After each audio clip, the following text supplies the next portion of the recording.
What's up guys, it's MattComics17 here with his first ever YouTube video. I'm coming at you from Munich in Germany, born and bred the UK, just north of London. Currently here with work and I just wanted to share some of my collection with you guys.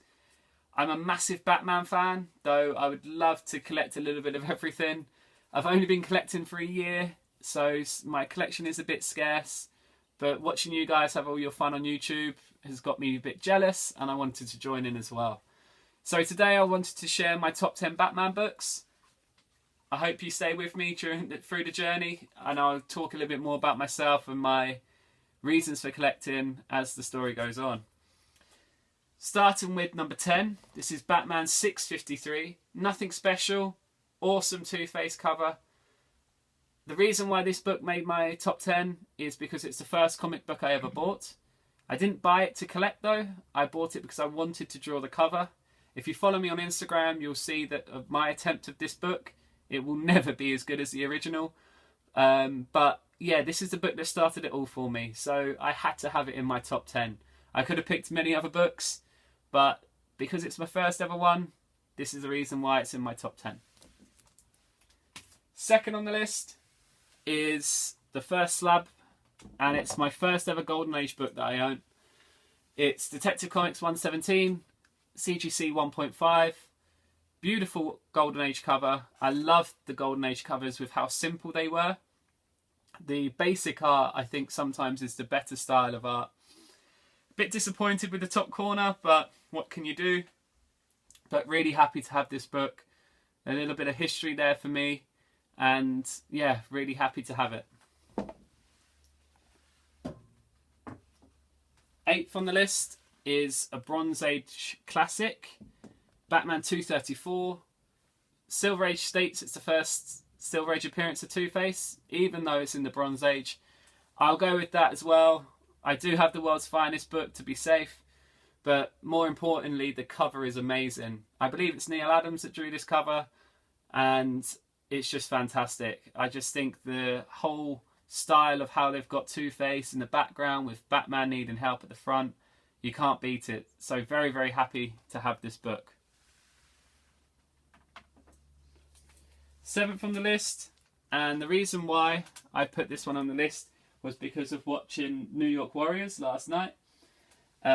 These guys are talking about the Batman film with Ben Affleck, the fact that the new director Matt Reeves has scrapped the script and they're starting again. And one of the guys mentioned the Red Hood. Now, Batman 335, the first appearance of Jason Todd as the Red Hood, I think would be an amazing character to have within the DC film universe. The reason why is because he's quite a modern character, with all the other villains being established already in some way. I think Big Easy said last night that Ben Affleck Batman's been doing it for 20 odd years. So we would have already met the previous villains and his more famous rogues in that. So we do need a newer villain, which is why I think the Red Hood would be perfect. I think as well it gives you a great chance to expand the universe. I would love to see him take a route similar to the Long Halloween, where you have the main story and Batman then visits all of his rogues to get help or just to question or to interrogate. And I think that could set up the universe for more films, prequels, sequels, maybe even the famous crowbar scene with Jason Todd getting his ass whooped, as you guys over in America say. Yeah, it would be great to see those sort of things come into the big screen. But also the sequels, you could have the unveiling of Jason Todd. It could just be a wonderful route to take. Holding my fingers for that, but I won't hold my breath too much because it would also be really cool to see Deathstroke on the big screen too. Now, in sixth place is Batman 189, the first Silver Age appearance of Scarecrow.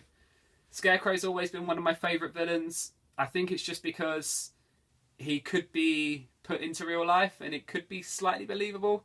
A crazy doctor that taps on your fears with hallucinogenics. It's possible, there's some crazy shit that goes on. So I think it's one of those characters for me that you could have in a believable environment, not like Sandman from Spider-Man or someone like that. But yeah, really like the Scarecrow, but really dig this cover. I love the way that the Golden, Silver Age and Bronze Age books were depicted. These covers are a lot more effective than some of the modern age covers that you get now. Okay, number 5 is my second slab, and the last one you'll see. It's all the 5s. It's Batman 155 in a 5.0 CBCS. Now, I was very fortunate. I won this in a raffle. I mentioned earlier that I currently live in Germany. We have one decent comic book shop here in Munich, and to find back issues, it's really, really difficult. We have a couple of cons and a couple of markets, but they're generally overpriced because it's US books, or the selection is pretty thin on the ground. So for me, raffles give me an opportunity to earn these key books that I'd really love to have, but just will never be able to get in the hunt, so to say. But yeah, I was really happy to win this book, and it just presents so nicely. The first Silver Age appearance of Penguin. Top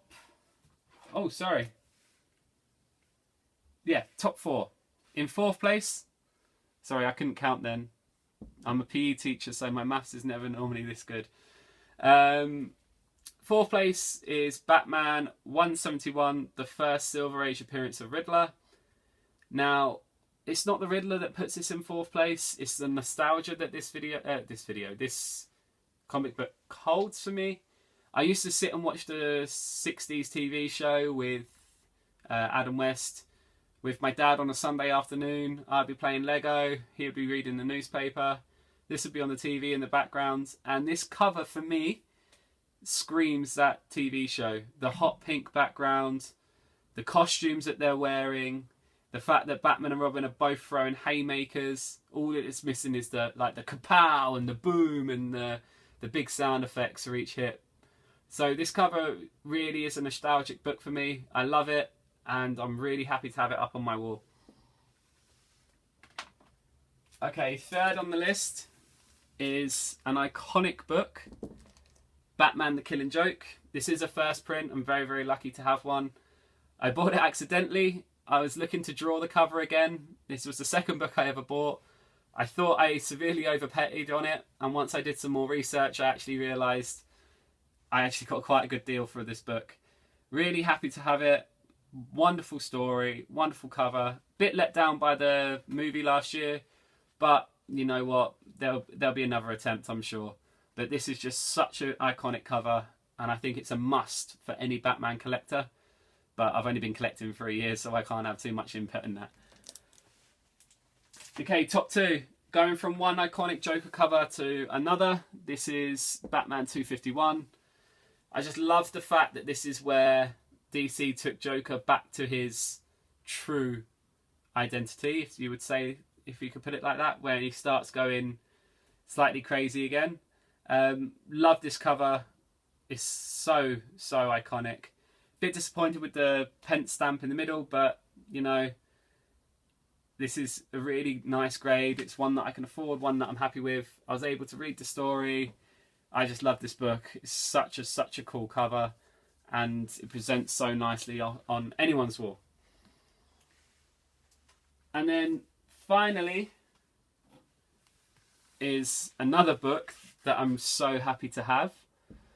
And I need to stop saying so happy. My girlfriend was laughing the other day because she said to me, so happy must be the most frequently used word on comic book haul videos on YouTube. And then I started to watch back through some videos, and I realised she's right. Everybody uses so happy. But it's difficult not to, because you are really happy to have these books. So I am so happy to have this book. It's Batman 181. First appearance of Poison Ivy. But the reason why I'm so happy to have this book is because of the reason why I have this book. Now, last year I posted this book up as one of my want books for 2016. And Zempathy, Vince, I can never pronounce it properly, he got in touch with me He told me about the book that he had and that he was going to hook me up and sort me out. And within 3 or 4 weeks, he got it all the way over from the other side of the pond to me. And I was just so grateful. The guy is an absolute hero, and I think he's a legend on here as well, judging by other people's love for him. The book itself has got some tape down the side, and I think this bottom staple's been restapled. The cover generally presents really nicely, but the centerfold is absolutely immaculate. If you could just grade that, it would get a 9.8 to a 10.0. It's absolutely beautiful. So Semperfi, thank you very much. I've never forgotten. I will never get rid of this book. It will always be in my collection, even if I upgrade. And I'm so grateful, man. And I will get you back at some point, because this does mean so much to me. So thank you very much, buddy. And that will do it for my top 10 Batman books. I would love to do some more videos. I'm going to do a TiVo contest video for his 1600. I would also like to do an unboxing video on Saturday if my local comic shop hasn't opened the box already, because that's quite exciting, that book. And I would love to come back and do some future haul videos or just talk shit about movies and stuff. But thanks for watching, guys. I really appreciate it. Give me some feedback. Give me some comments below. And yeah, thank you very much, guys. Bye.